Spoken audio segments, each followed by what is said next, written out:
السلام علیکم ورحمۃ اللہ وبرکاتہ الحمد للہ رب العالمین والعاقبۃ للمتقین والصلاة والسلام على رسوله محمد وآلہ وأصحابہ اجمعین ومن تبعهم بإحسان إلى يوم الدین.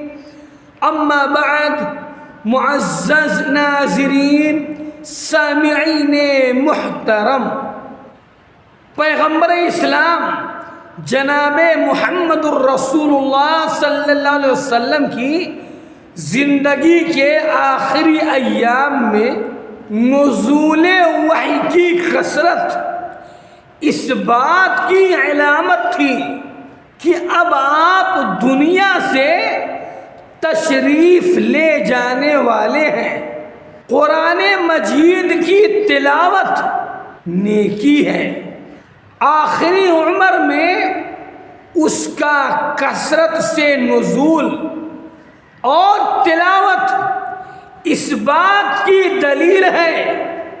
بڑھاپا شروع ہونے کے بعد انسان کو زیادہ نیکیاں کرنی چاہیے، مگر ہمارے معاشرے اور سماج کا المیہ یہ ہے کہ بڑھاپے میں ان کو جوانی آتی ہے، نہ ان کو نماز سے کوئی مطلب ہے. رمضان کے مہینے میں کھاتے پیتے نظر آتے تھے، یہ ہوٹلوں میں چائے بھی پینے جاتے ہیں تو موبائل میں گانے بجتے ہوئے ساتھ میں لے کے جاتا ہے. اس قدر منکر کا یہ عادی ہو چکا ہے. گانا بجانا اس کی فطرت میں شامل ہو چکی ہے.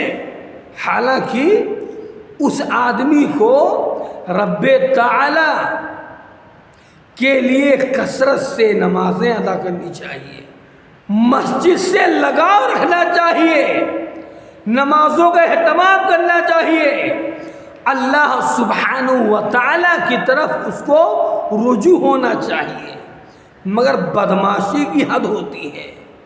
سیلون کے اندر بیٹھے رہیں گے، وہاں گانا بجانا چلتا رہے گا، نماز اذان کی آواز کان میں جاتی ہے. یہ 60 سالہ انسان کو کوئی فکر نہیں ہے، اپنی دنیاوی کاموں میں مگن ہے، اپنے کاروبار میں لگا ہوا ہے.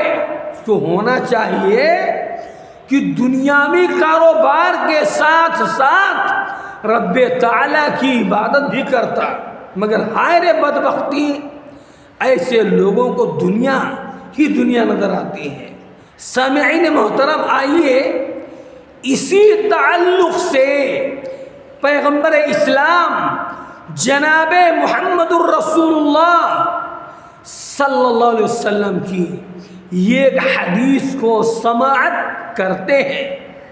عن انس رضی اللہ تعالی عنہ قال ان اللہ عز وجل تابع الوحی علی رسول اللہ صلی اللہ علیہ وسلم قبل وفاته حتى توفي أكثر ما كان الوحي متفق عليه. حضرت انس رضی اللہ تعالی عنہ سے روایت ہے کہ اللہ سبحانہ و تعالی نے رسول اللہ صلی اللہ علیہ وسلم کی وفات سے کچھ عرصہ قبل پے در پہ وحی نازل فرمائی، یہاں تک کہ آپ کی وفات کے وقت آپ پر پہلے سے کہیں زیادہ وحی نازل فرمائی. اس حدیث کو امام بخاری رحمۃ اللہ علیہ اور امام مسلم رحمۃ اللہ علیہ نے روایت کیا ہے. سامعین محترم، انسان کس قدر منکرات کا خوگر ہو گیا ہے، کس قدر شر پسند ہو گیا ہے کہ بھلی باتیں، اچھی باتیں، اللہ اس کے رسول کی باتیں آج کے مسلمان کو قطعاً اچھی نہیں لگتی، الا ماشاء اللہ۔ نماز ہوتی ہے مگر مزاروں پر جا کر سجدہ کرتے ہیں، مسجد میں آ کے سجدہ نہیں کرتے۔ یہ صورتحال ہے معاشرے کا، شرک میں لطبت ہے، گناہوں میں ڈوبا ہوا ہے۔ جب رب تعالیٰ کی جانب سے اس کو کچھ تکلیف پہنچتی ہے تو کہتا ہے کہ پتہ نہیں ہم نے کون سی غلطی کی ہے۔ پیر کے ناخن سے لے کے سر کے بال تک گناہوں میں ڈوبا ہے، مگر اس کو احساس نہیں ہے کہ کیا میں گناہ بھی کرتا ہوں۔ یہ حال ہے ہمارے ہاں کے لوگوں کا، ہمارے معاشر و سماج میں رہنے بسنے والے انسانوں کا۔ اگر انسان کی موت نیکیاں کرتے ہوئے آئے گی تو اس کا انجام بھی نیک ہوگا، اور اگر اس کے برعکس برائیاں کرتے ہوئے اس کی موت آئے گی تو انجام بھی اس کا برا ہوگا۔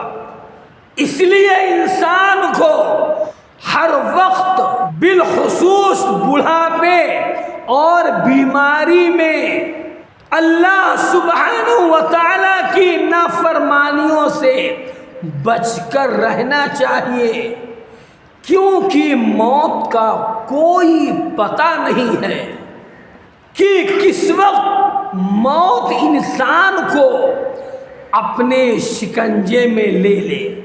اس لیے اے دنیا انسانیت کے لوگوں، اس لیے اے دھرتی پر رہنے بسنے والے انسانوں، اپنا اپنا تجزیہ کرو، اپنے اعمال کا جائزہ لو، منکرات سے بعد آ جاؤ۔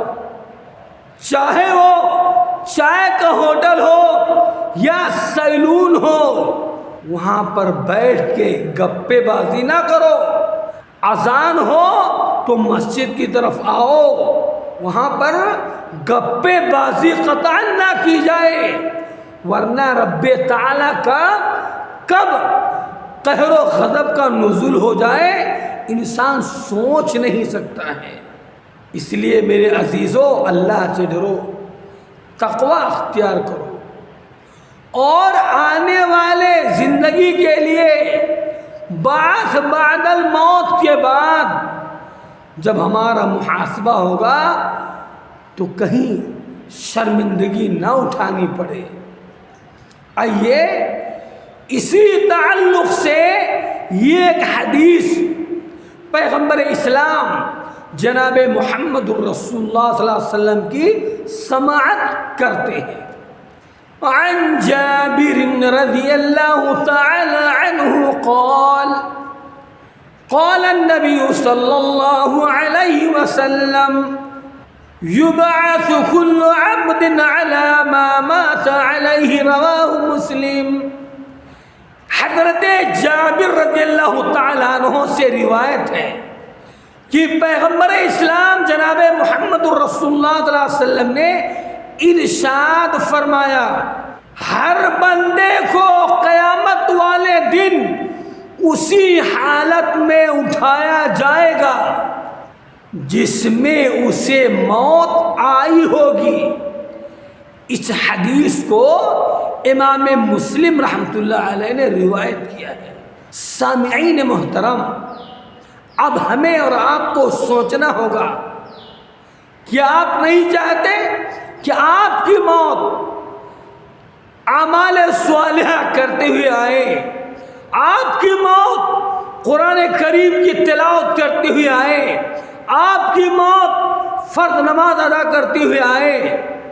ہر انسان چاہتا ہے، لیکن انسان شیطان کے چکر میں، دنیا بنانے کے چکر میں لگا ہوا ہے، اسے نماز کی قطعاً کوئی پرواہ نہیں ہے۔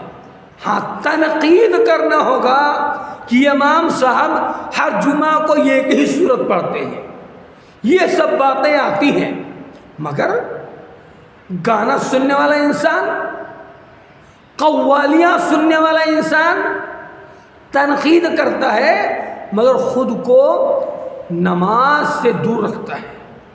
آئیے اللہ سے دعا ہے کہ اے رب تعالی ہر مومن مسلمان کو صالح اعمال انجام دینے کی توفیق عطا فرما، آمین۔ وآخر دعوانا ان الحمد للہ رب العالمین، والسلام علیکم ورحمۃ اللہ وبرکاتہ۔